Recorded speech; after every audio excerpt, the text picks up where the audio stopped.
Hello and welcome to the If We Knew Then podcast. I'm Stephen Sachs. And I'm Lori Sachs. And today we're joined once again by Rachel Mewes from Northumberland, England. Rachel joined us a few months ago on the podcast to discuss her interactions with Twitter and their reluctance to combat hate speech toward people with Down syndrome.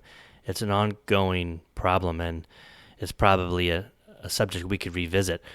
But this episode is going to concentrate more on her birth story and the experiences she had during her pregnancy.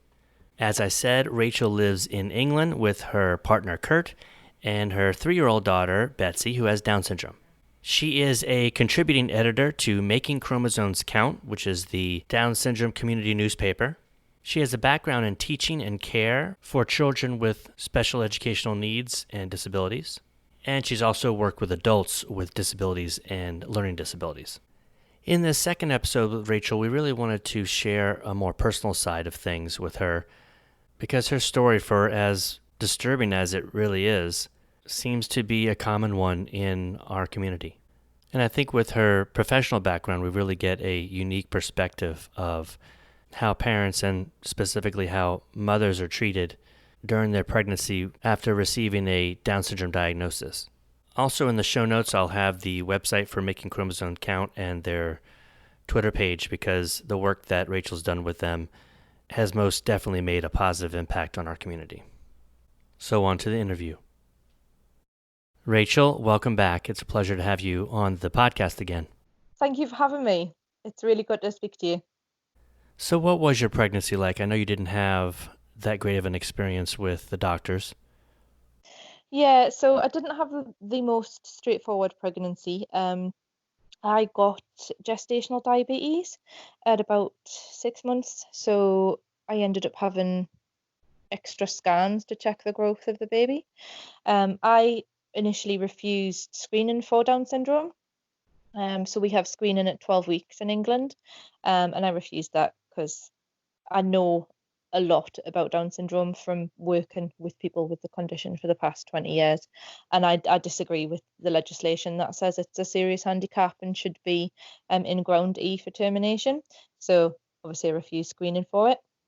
In hindsight, nobody actually told me that screening could be used to actually generate putting you on a pathway of extra scans if you're high chance for Down syndrome. So that I'm kind of a bit annoyed about, because if somebody had presented the screening to me as a healthcare tool to ensure the safety of my baby in terms of extra scans and appointments, then I perhaps would have screened for Down syndrome, not to change anything, but because it would have meant that she had more security.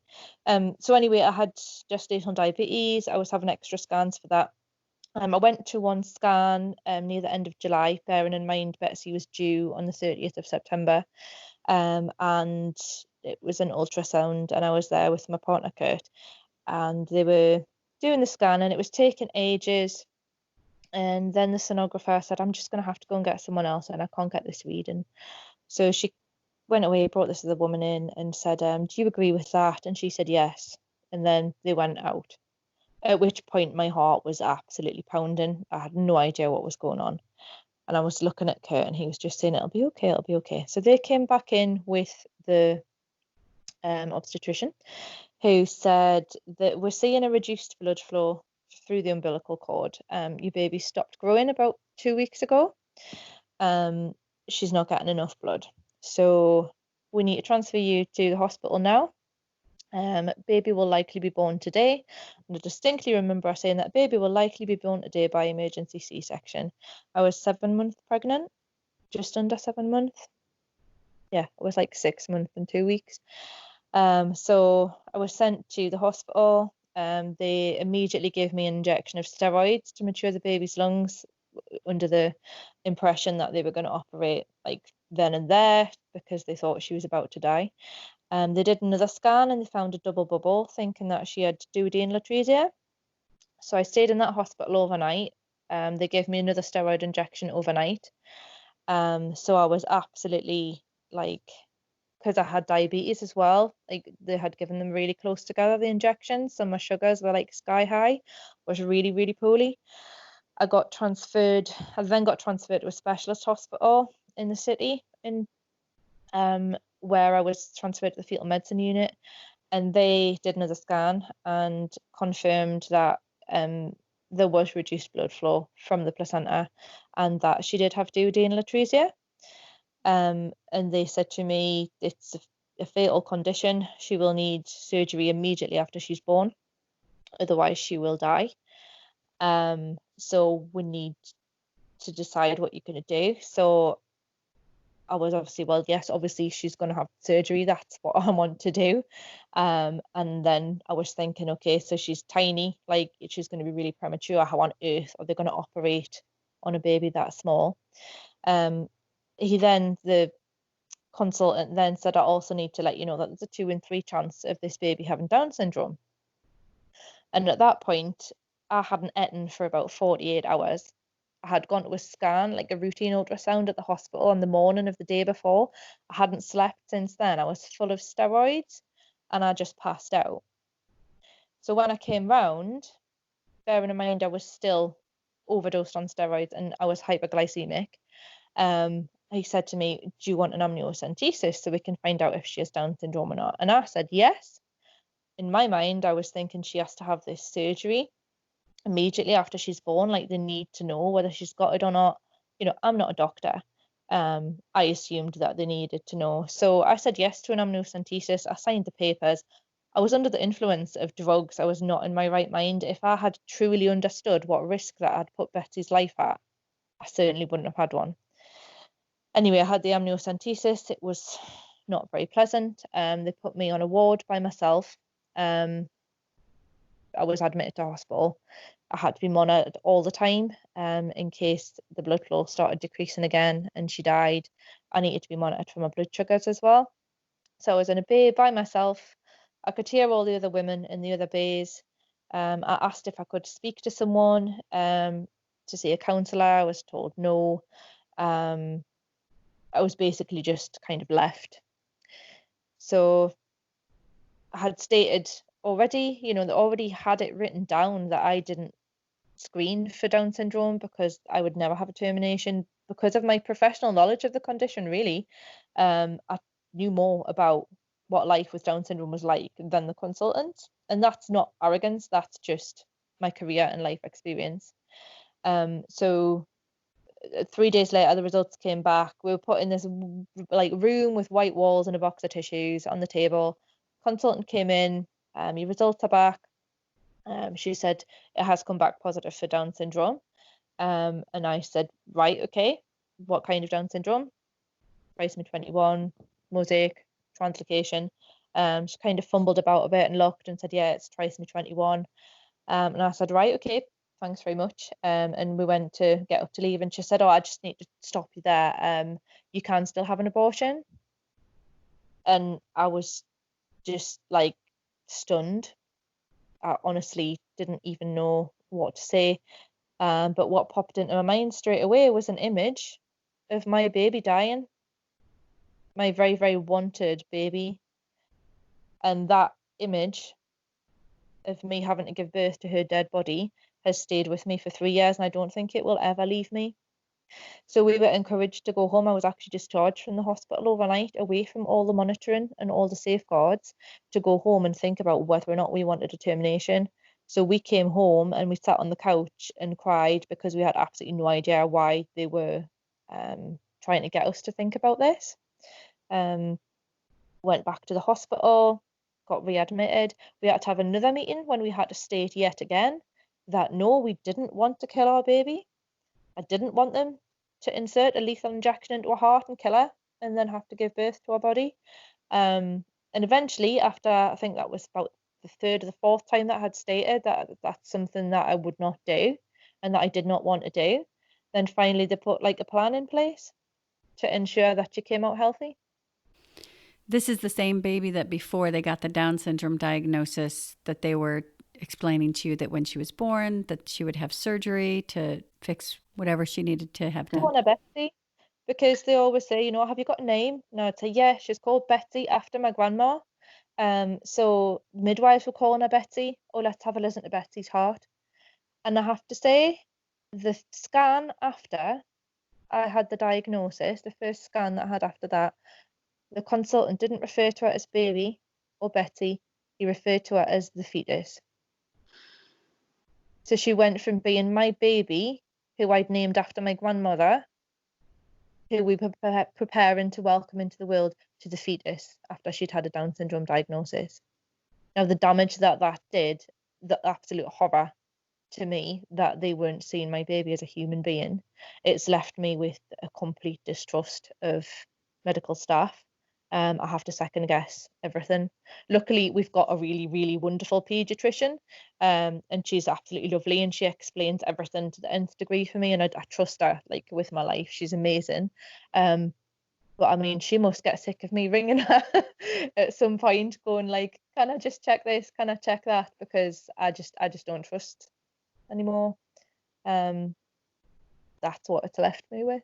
I've had counselling for post-traumatic stress disorder from having to imagine them killing my baby. I still have nightmares about the consultant.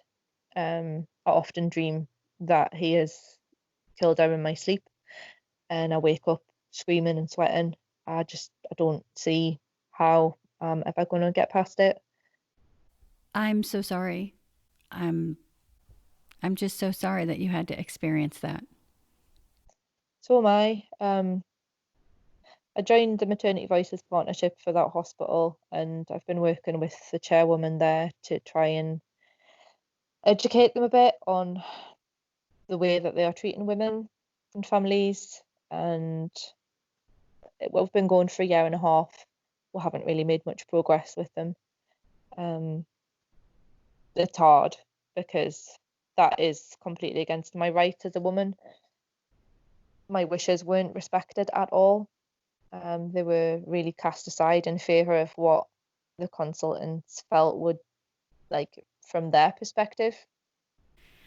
Well, I'd have to say that the changes that you're making now and the passion that you have to make that change and to make it better for women who come behind you, that's the good. And your daughter Betsy, that came out of this ignorance and fear that caused you to have to go through what you went through, that nobody should have to go through.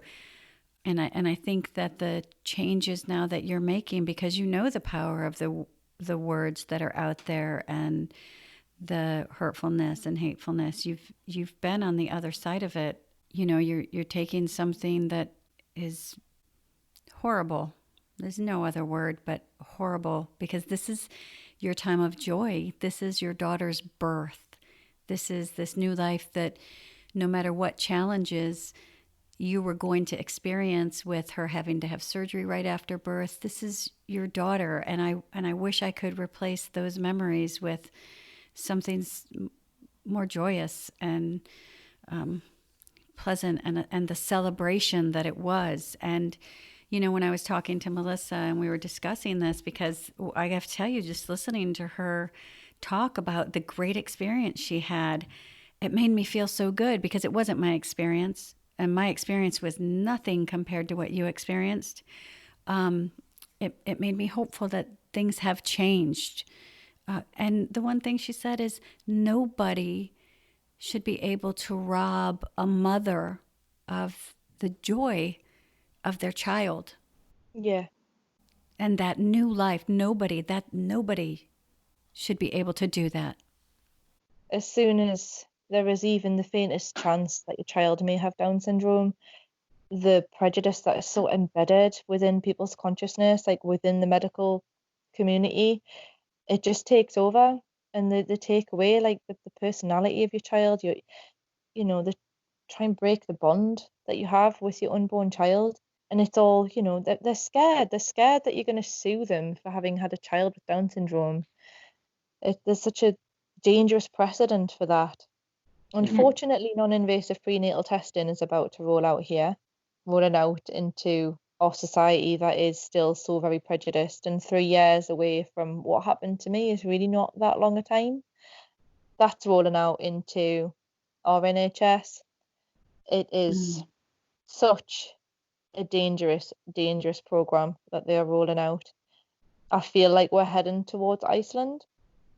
I feel like women aren't being given the true reality of life with Down syndrome. Nobody, when you get your diagnosis, nobody sits you down and says, right, okay, so you're not going to be alone in this.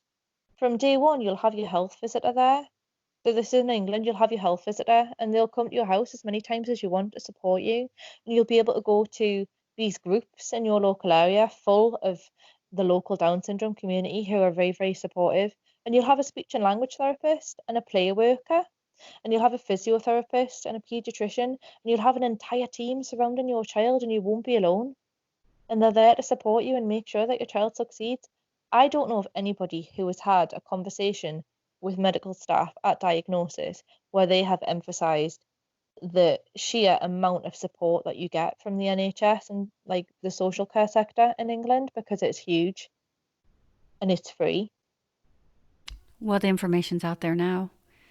You just put it out there, and that's what we need to do, is to put the information out there, to make our voice be loud and heard, and for people to understand and to make those changes. Let's get that information out there, that this is the reality of the situation. And if we can't silence the bullies, then we can make our voice louder to where those bullies are silenced, because eventually they're just seen as ignorance. And at some point, the conversation needs to change. I do believe, Rachel, that there are some changes, and I do believe that we're seeing them little by little, far too slow, as you said. And I do believe there's hope of just putting the word out there. I would ask you, as a professional, what would you say is the biggest misconception of Down syndrome from like the reality when someone sat down and they were going to give you information? What is the biggest misconception and false information that gets put out there? Oh, that's a tricky one because there's just so much. I think for me, it is people thinking that they are able to predict the future of a baby with Down syndrome, that they're able to put a limit on what that person can achieve. And I think these people need to go and look up Dr. Karen Gaffney, Dr. Sarah Gordy, Frank Stevens, Kathleen Humberstone, Claire Minute.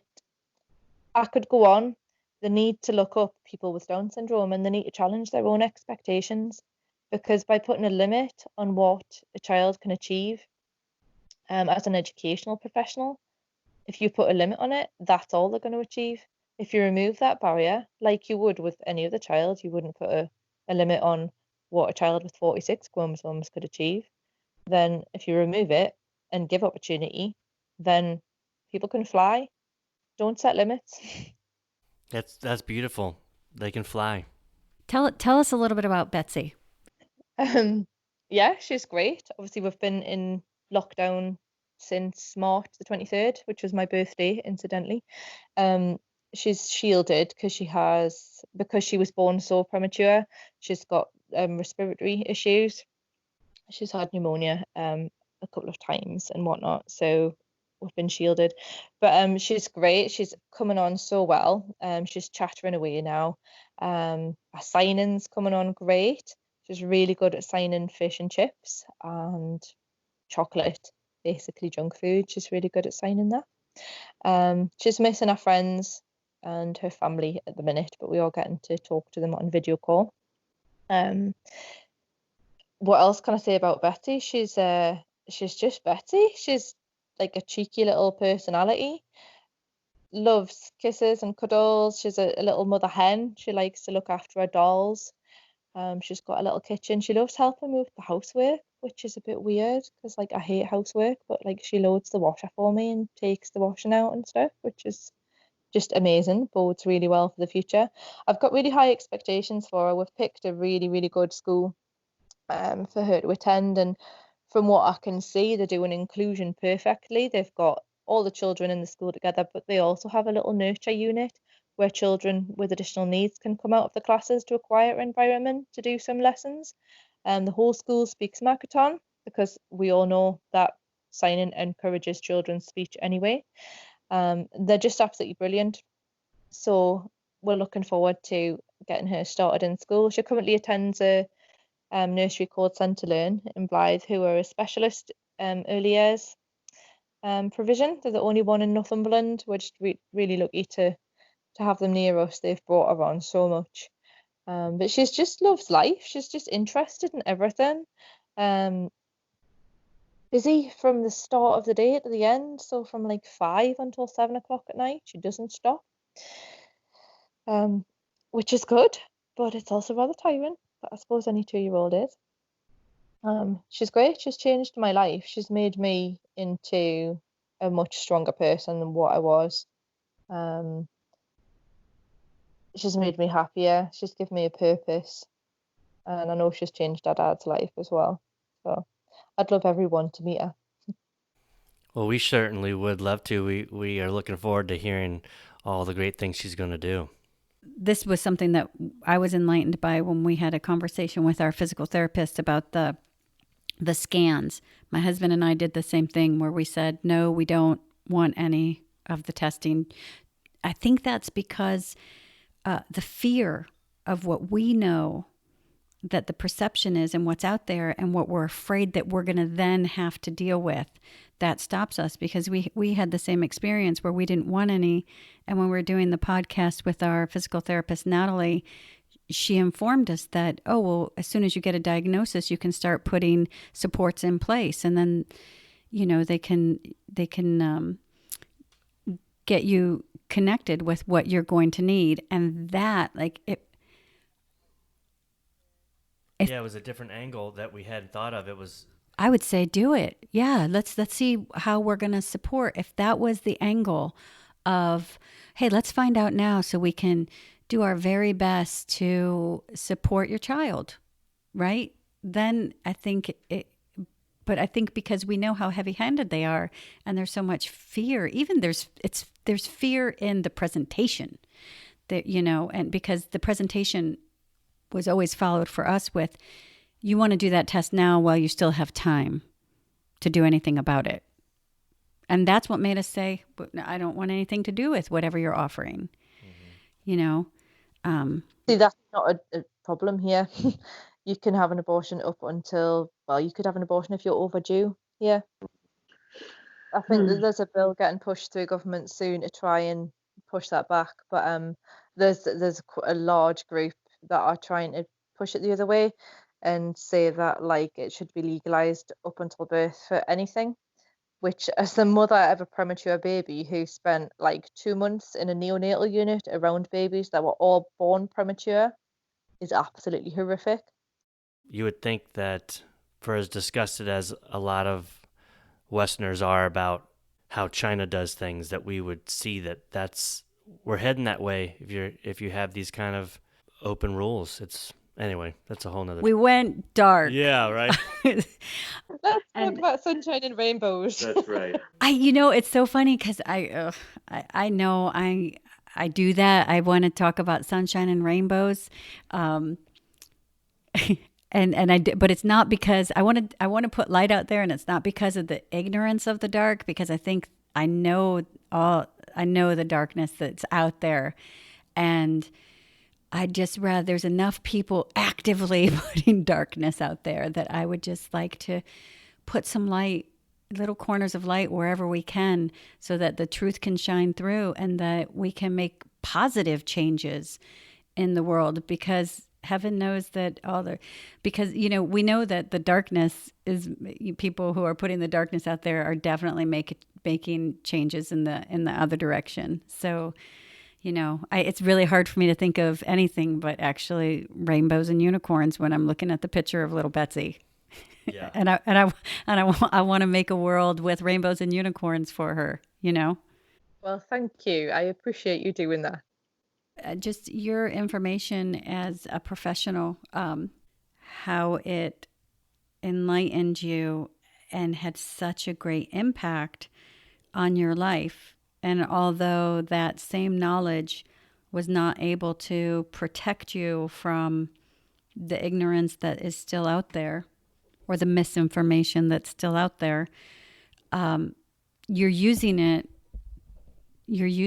for the betterment and being able to make changes, being able to advocate for your daughter. And not only your daughter, you have a voice that has a great insight to be able to advocate for our whole community.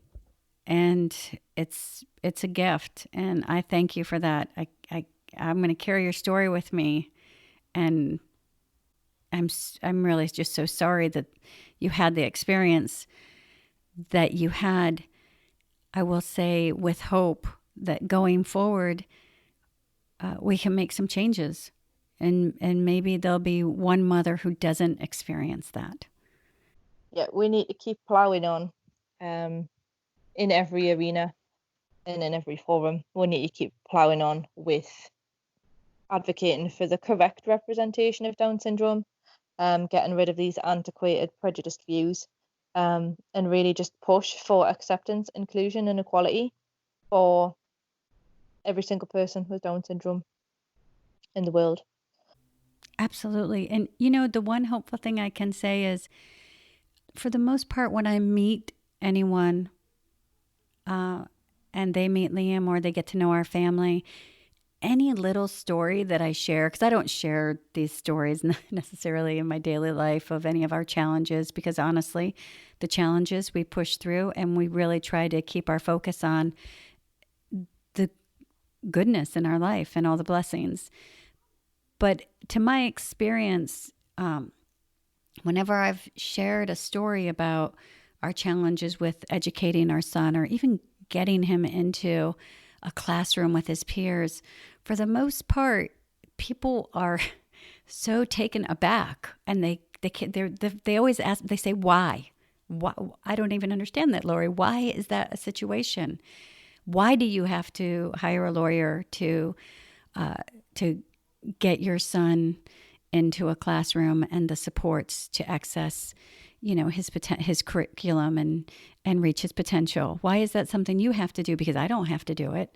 And I think that's the big question, is why.